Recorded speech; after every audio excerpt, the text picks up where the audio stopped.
Kaj je bil vzrok za smrt 74-letnika, ki je umrl za volanom na poti v velenjski zdravstveni dom in to le nekaj 10 metrov tik pred ciljem? Mu dežurna služba res ni zagotovila reševalnega vozila, za katerega naj bi po neuradnih informacijah Velenjčan v hudih bolečinah prosil kar dvakrat. Okoli 4. ure zjutraj se je tako prvič sam odpeljal po pomoč, a ker se mu je ob prihodu domov stanje poslabšalo, je ponovno klical zdravstveni dom in spet ostal brez reševalnega vozila. Kakšna so pojasnila zdravstvenega doma Velenje? Z nami je pomočnica direktorja za zdravstveno nego Tanja Kontič. Najprej pa poglejmo, kaj naj bi se dogajalo v sredo v zgodnjih jutranjih urah. Maja Kos. Trčil v kovinsko ograjo, se odbil čez cesto in pristal v Grmičevju, vendar to ni bil vzrok smrti 74-letnika, ki je umrl le nekaj 10 metrov pred velenjskim zdravstvenim domom, so nam potrdili na celjski policijski upravi. Po pomoč se je odpeljal sam okoli 5:30 zjutraj in to kar v pižami. Tako hude bolečine naj bi bile, poroča Večer, saj naj bi mu dežurna zdravnica dejala, da zanj nima reševalnega vozila. Groza, mislim, da je to se lahko zgodi, a ne? Ljudje smo zmeraj starejši, vedno rabiš pomoč, ostanemo pa sami, a ne? Nič ni nujno, dokler ne obležiš. Ne le Velenje, sredi dogodek je pretresal vso Slovenijo. Po pogovorih iz zanesljivih virov je gospod klical nujno pomoč, ampak mu rešilca niso hoteli poslati. Na poti na urgenco pa se je navedeno zgodilo 50 metrov pred zdravstvenim domom.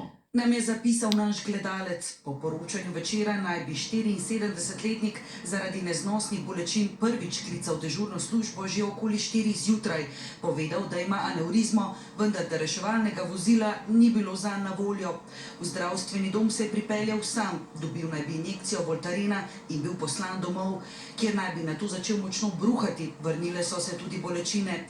Slabo uro kasneje naj bi zato ponovno klical dežurno službo, vendar spet ostal brez reševalnega vozila, zato je ponovno za volan sedel sam. Mislim, da se mora to pozitivno za človeka, čeprav ga ni več rešiti.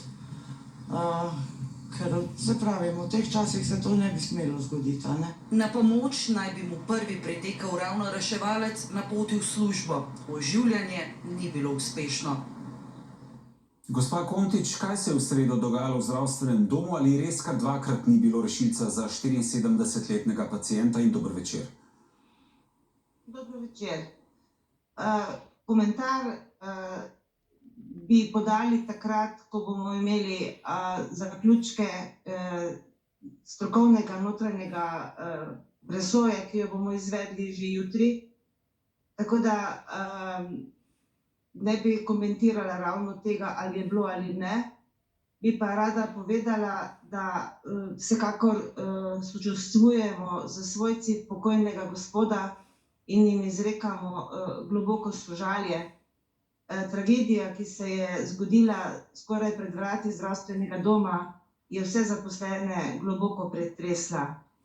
In kot sem že omenila, notranjo preiskavo bomo izvedli že jutri okrog opoldneva.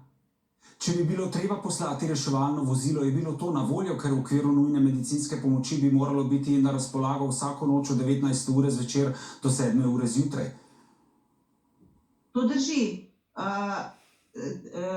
Imamo na razpolago reševalno vozilo.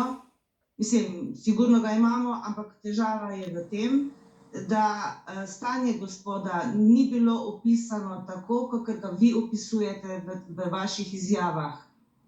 Gospod ni navedel vseh teh informacij, ki jih podajate vi sedaj v teh prispevkih. Povejte nam, kdaj bodo torej znane ugotovitve preiskave? Pravite, da jo boste začeli jutri opoldne, ko bo jasno, v resnici, kaj se je dogajalo. Absolutno, takoj, ko bomo imeli rezultate preiskave, bomo podali tudi izsledke novinarjem, tako da boste lahko potem tudi objavili zgodbe z naše strani.